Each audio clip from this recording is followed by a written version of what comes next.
Adab-adab seorang muslimah ketika di luar rumah: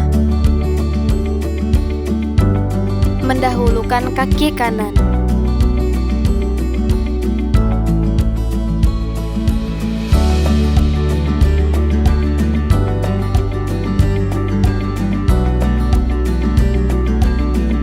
selalu menjaga kebersihan,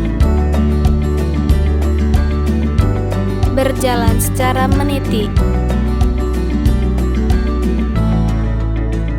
jalan menunduk ketika melewati lawan jenis,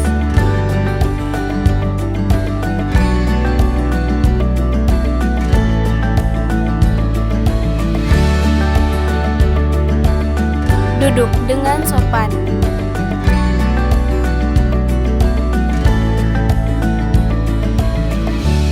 mengucapkan salam kepada yang lebih tua,